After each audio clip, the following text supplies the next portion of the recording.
തെക്കു പടിഞ്ഞാറൻ കാലവർഷം വീണ്ടും ശക്തമാകാൻ ഒരുങ്ങുന്നു. ഓഗസ്റ്റ് 20 മുതൽ 24 വരെ മഴ സജീവമാകുമെന്ന് കാലാവസ്ഥാ നിരീക്ഷകർ. ബംഗാൾ ഉൾക്കടലിൽ നിന്ന് കരയിലേക്ക് നീങ്ങുന്ന ന്യൂനമർദ്ദ മേഖലയും കാലവർഷക്കാലത്ത് രാജ്യത്തുടനീളമുള്ള മഴയുടെ വിതരണത്തെ നിയന്ത്രിക്കുന്ന പ്രധാന ഘടകമായ മൺസൂൺ ഡ്രിഫ്റ്റിന്റെ സ്ഥാനമാറ്റവുമാണ് മഴ വീണ്ടും ശക്തമാകാൻ കാരണം. വടക്കേ ഇന്ത്യയുടെയും പടിഞ്ഞാറൻ ഇന്ത്യയുടെയും ചില ഭാഗങ്ങളിൽ മഴയുടെ ശക്തിയിൽ നേരിയ കുറവുണ്ടായതിനു ശേഷം തെക്കു പടിഞ്ഞാറൻ കാലവർഷം വീണ്ടും ശക്തമാകാൻ പോവുകയാണ്. ഓഗസ്റ്റ് 20 മുതൽ 24 വരെ മഴ സജീവമാകുമെന്നാണ് കാലാവസ്ഥാ നിരീക്ഷകരുടെ പ്രവചനം.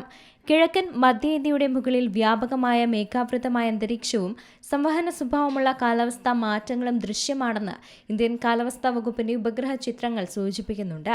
ഇത് വ്യാപകമായ മഴയുടെ പുതിയൊരു ഘട്ടത്തെ അടയാളപ്പെടുത്തുന്നതാണ്. ബംഗാൾ ഉൾക്കടലിൽ നിന്ന് കരയിലേക്ക് നീങ്ങുന്ന ന്യൂനമർദ്ദ മേഖലയും കാലവർഷക്കാലത്ത് രാജ്യത്തുടനീളം മഴയുടെ വിതരണത്തെ നിയന്ത്രിക്കുന്ന പ്രധാന ഘടകമായ മൺസൂൺ ട്രഫിന്റെ സ്ഥാനമാറ്റവുമാണ് ഈ പുനരുജ്ജീവനത്തിന് കാരണമാകുന്നത്. കാലാവസ്ഥാ വിദഗ്ധരുടെ അഭിപ്രായത്തിൽ ഉത്തർപ്രദേശ്, ബീഹാർ, ജാർഖണ്ഡ്, പശ്ചിമ ബംഗാൾ, ഒഡീഷ, ഛത്തീസ്ഗഡ് എന്നിവിടങ്ങളിൽ വരും ദിവസങ്ങളിൽ ഈ മാസത്തെ ഏറ്റവും ശക്തമായ മൺസൂൺ പ്രവർത്തനങ്ങൾ അനുഭവപ്പെട്ടേക്കും. ഇവിടെ ഇടവിട്ടുള്ള മിതമായതോ കനത്തതോ ആയ മഴയ്ക്കുള്ള സാധ്യതയാണുള്ളത്.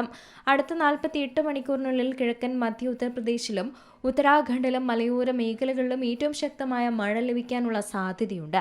ഇത് താഴ്ന്ന പ്രദേശങ്ങളിൽ പ്രാദേശികമായ വെള്ളപ്പൊക്കത്തിനും വെള്ളക്കെട്ടിനും നദികളിലെ ജലനിരപ്പ് ഉയരുന്നതിനും കാരണമായേക്കും. പഞ്ചാബ്, ഹരിയാന, ഡൽഹി, NCR എന്നിവിടങ്ങളിൽ പടിഞ്ഞാറൻ ദിശയിൽ നിന്നുള്ള വരണ്ട കാറ്റ് കാരണം അന്തരീക്ഷത്തിലെ ഈർപ്പത്തിന്റെ അളവ് താൽക്കാലികമായി കുറഞ്ഞിട്ടുണ്ട്. ഈ പ്രദേശങ്ങളിൽ അനുഭവപ്പെട്ടിരുന്ന താരതമ്യേന വരണ്ട കാലാവസ്ഥയ്ക്ക് മാറ്റം വരികയാണ്.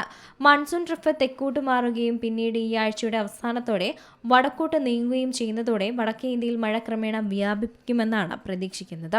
സീസണിലെ ആകെ മഴയുടെ കുറവ് നിർണ്ണയിക്കുന്നതിൽ ഓഗസ്റ്റ് 20 മുതൽ 24 വരെയുള്ള കാലയളവ് നിർണായകമാകുമെന്നാണ് കാലാവസ്ഥാ നിരീക്ഷകർ പറയുന്നത്. പ്രത്യേകിച്ചും മഴയുടെ കുറവ് തുടരുന്ന സംസ്ഥാനങ്ങൾക്ക് ഇത് പ്രധാനമാണ്. ഈ പുതിയ മഴക്കാലം ഇൻഡോ ഗംഗാ സമതലങ്ങളിലും മധ്യ ഇന്ത്യയുടെ ചില ഭാഗങ്ങളിലും മഴയുടെ വിതരണം മെച്ചപ്പെടുത്താനും സഹായിച്ചേക്കും. മഴയുടെ അളവിൽ കുറവ് രേഖപ്പെടുത്തുന്ന സംസ്ഥാനങ്ങൾക്ക് പ്രത്യേകിച്ചും സീസണിലെ ആകെ മഴയുടെ കാര്യത്തിൽ ഓഗസ്റ്റ് 20 മുതൽ 24 വരെയുള്ള കാലയളവ് നിർണായകമായേക്കാമെന്നാണ് കാലാവസ്ഥാ നിരീക്ഷകരും പറയുന്നത്. News desk Zee Malayalam news. ഏറ്റവും പുതിയ വാർത്തകളും വിശേഷങ്ങളും വിരൽ തുമ്പിലറിയാൻ സീ മലയാളം ന്യൂസ് എല്ലാ ഡിജിറ്റൽ പ്ലാറ്റ്ഫോമുകളിലും ലഭ്യം.